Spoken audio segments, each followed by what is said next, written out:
এর আগের দিন বীজগণিতের গুরুত্বপূর্ণ সূত্রসমূহগুলো দেখালাম, যেগুলো এগুলো। আজ আমরা পাটিগণিতের সূত্রগুলো দেখব। সেখানে কি কি সূত্র আছে, অঙ্কের ক্ষেত্রে এগুলো প্রয়োগ হবে। অতএব তোমরা এগুলো খাতায় লিখে রাখবে আর প্লাস মুখস্থ করে রাখবে সূত্রগুলো। তাহলে প্রথম দেখি পাটিগণিতের প্রথম এই সূত্রটা গড়ের সূত্র।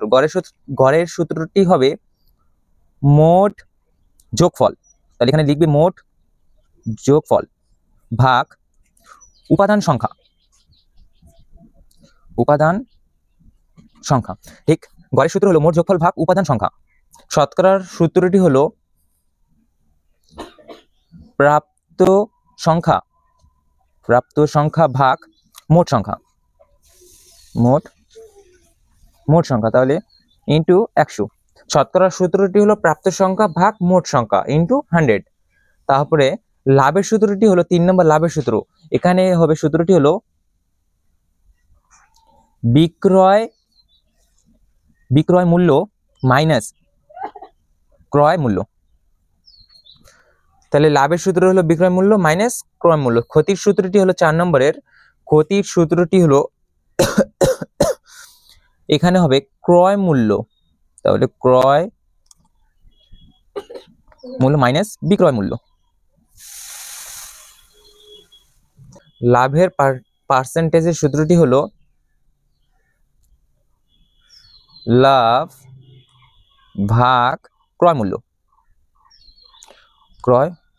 মূল্য ইন্টু 100। এবং ক্ষতির 6 নম্বর হলো ক্ষতির পার্সেন্টেজের সূত্র। তাহলে এখানে হবে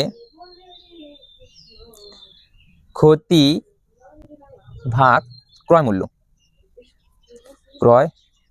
মূল্য ব্র্যাকেট দিয়ে আটকে 100। ক্ষতির পার্সেন্টেজের সূত্রটি হলো ক্ষতি ভাগ ক্রয় মূল্য ইন্টু 100। এটি হলো সূত্র। পরে পেজে দেখাচ্ছি। পরে পেজে 7 নম্বরটি হলো সাধারণ সুদ। তাহলে সাধারণ সুদের সূত্রটি হলো মূলধন ইন্টু সময় ইন্টু হার, ব্র্যাকেটে আটকে দিতে হবে এটা, ভাগ 100। সাধারণ সুদের সূত্র হলো মূলধন ইন্টু সময় ইন্টু হার ভাগ 100 মানে 100। তাহলে মোট টাকার সূত্র হলো মূলধন যোগ সুদ। 9 নম্বর দূরত্বের সূত্র হলো গতি ইন্টু সময়।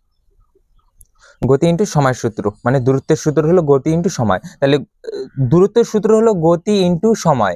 তাহলে গতির সূত্র হলো দূরত্ব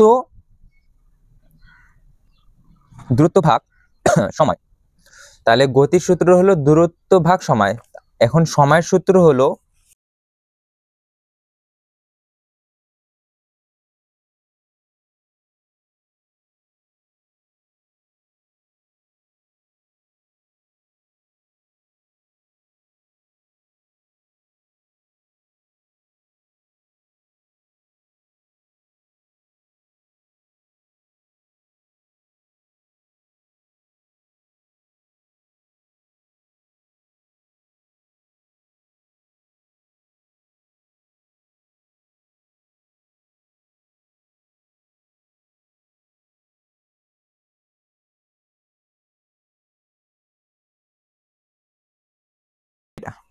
ধারাবাহিক সংখ্যার এই সূত্রগুলো হলো এরকম 3টি আছে এখানে। ঠিক আছে, এরপর নেক্সট দিন আমরা জ্যামিতিক সূত্র দেখব। অবশ্যই সাবস্ক্রাইব করে রাখবেন নেক্সট এই সূত্রটি দেখার জন্য। অবশ্যই লাইক কমেন্ট করে রাখবেন। আপনাদের যা অসুবিধা থাকবে কমেন্টে অবশ্যই জানাবেন।